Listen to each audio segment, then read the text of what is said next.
আরজিকর হাসপাতালে ডাক্তারি পড়ুয়া ছাত্রীর মৃত্যুর প্রতিবাদে এবার পথে নামল মুর্শিদাবাদের নার্সিং ছাত্রীরা।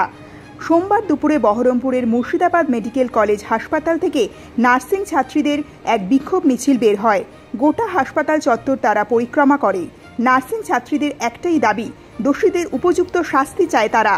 পাশাপাশি মুর্শিদাবাদ মেডিকেল কলেজ হাসপাতালে ডাক্তারি পড়ুয়া ছাত্রছাত্রীরা অবস্থান বিক্ষোভে বসেছে দোষীদের উপযুক্ত শাস্তির দাবিতে। আমাদের দাবি আমাদের সুরক্ষা নিয়ে, আর আমাদের স্বাস্থ্যকর্মীদের এখানে অন ডিউটি থাকাকালীন এরকম একটা মর্মান্তিক ঘটনা যে ঘটে গেল, তাদের যে অ্যাকিউজড আছে তাদের উপযুক্ত শাস্তি যেন হয়। এটা তো শুধু আমাদের ডাক্তার নার্স শুধু আমাদের ব্যাপার না, এটা সবার আগে একটা মানুষের ব্যাপার। তো মানুষের পাশে মানুষই দাঁড়াবে। সাধারণ মানুষের সচেতনতা, আমাদের ধর্ম নিরাপত্তা, আমাদের নিজেদের সিকিউরিটি, সেফটি, এমনকি আমাদের সবার মধ্যে ইউনিটি তৈরি করাও, এগুলো আমাদের মেন মোটোর মধ্যে আছে। এছাড়াও আমরা জনসাধারণকে বলতে চাই আমাদের পাশে দাঁড়াক। শুধু আমরা ডাক্তার নার্সরাই কেন থাকবো? কারণ সেও কারোর বাড়ির মেয়ে হতে পারতো, কারোর বাড়ির মেয়ে, কারোর বাড়ির বোন, কারোর হয়তো সে স্ত্রীও হতো, কিন্তু সবার ক্ষেত্রে এটা মর্মান্তিক ঘটনা। তাই সবাইকে পাশে দাঁড়াতে বলা হবে। কারণ আজ আমরা প্রোটেস্টে নেমেছি, হয়তো আজ অর্ধেক জন এখনও নামেনি, সেই অর্ধেক জনকে আমি আবার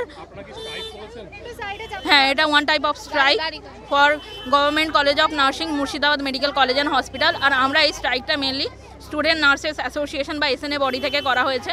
আর এখানে আমাদের পুরো যত স্টুডেন্ট সেকশন আছে সবাই এসে ভালোভাবে ইনভলভ আছে।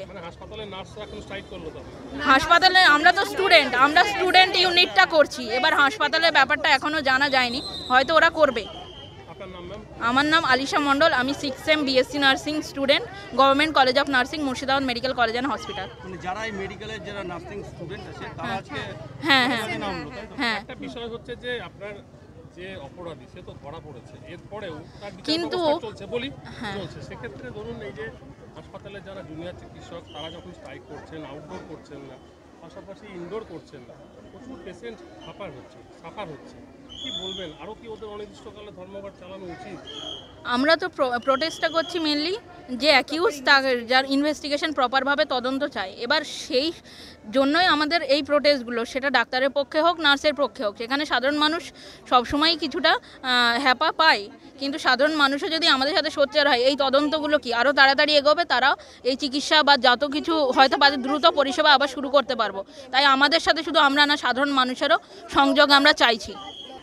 ইনডোর আর আউটডোরের যে সার্ভিসেস বা ইমার্জেন্সি সার্ভিসেস হসপিটালে সবই চালু আছে, কিন্তু আমরা যারা জুনিয়র ডাক্তার বা ইন্টার্ন যারা আমরা আছি, আমরা আমাদের যেই প্রোটেস্ট যে আমরা শুরু করেছিলাম দুটো দাবি নিয়ে, যেটা আমাদের জাস্টিস চাই, যে ক্রাইম হয়েছে আমাদের দাবি সেটাই।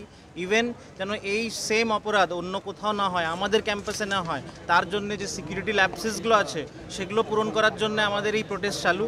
আমাদের সেই দাবি যত জলদি সে পূরণ করা হবে। আমরাও চাই যে আমরা তো নর্মাল পাবলিক বা জেনারেল পাবলিকের বিরুদ্ধে নয়, সার্ভিসেস যেমন চালু আছে আমরাও চাই আবার আমরা সার্ভিসে যোগদান দিই। যত জলদি সেই সিকিউরিটি ল্যাপসেসগুলো পূরণ করা হবে, যত জলদি জাস্টিস পাওয়া যাবে, তো আমরাও তত জলদি ফেরত যাব। হ্যাঁ, আমরা এখনও কর্মবিরতিতেই আছি, কারণ এখনও অ্যাডমিনিস্ট্রেশনের দিক থেকে আমাদের কোনো রেসপন্স আমরা পাইনি। আর আজকে আমাদের এমএসপি স্যার জানিয়েছেন যে আজকে 1টার সময় উনি আমাদের সাথে বসবেন। এবার সেই তারপর হচ্ছে যে প্রচুর পেশেন্ট আছে, তারা ঠিকমতো পরিষেবা পাচ্ছে না। আপনারা প্রায় 150 জন রয়েছে এরকম ইন্টার্ন এবং হাউস স্টাফ, পাশাপাশি আউটডোর আপনারা পরিষেবা দিতে পারছেন না, প্রচুর মানুষ সাফার হচ্ছে। দেখুন, আউটডোর ইনডোর সার্ভিসেস বা এমার্জেন্সি সার্ভিসেস সেটা আমরা ইন্টার্নরা জুনিয়র ডাক্তাররা রেখেছি, কিন্তু সার্ভিসেস কিন্তু কোথাও বন্ধ নেই। স্যাররা বা সিনিয়র যে ডাক্তাররা আছে তারা কিন্তু সার্ভিসেস চালু রেখেছে, কারণ আমরা কেউই নর্মাল পাবলিকের বিরুদ্ধে নই। আমরাও চাই না যে এই জন্য অন্য নর্মাল পাবলিক সাফার করুক। সার্ভিসেস চালু আছে, আমরাও যোগদান করতে চাই এই জাস্টিস হোক, আর যেই ল্যাপসেসগুলো আছে সেগুলো পূরণ করা। আপনারা কি বিচার বিভাগীয় তদন্ত চাইছেন? তদন্ত চাই, মানে যে ক্রাইমটা হয়েছে তার উপযুক্ত শাস্তি যেন উপযুক্ত যেই হোক, যারাই হোক, তারা যেন পায়। আর এইরকম সেম ঘটনা যেন আর দ্বিতীয়বার কোথাও না ঘটে, কারণ এইগুলো তো রিপিটেডলি কদিন পর এখানে হচ্ছে ওখানে হচ্ছে।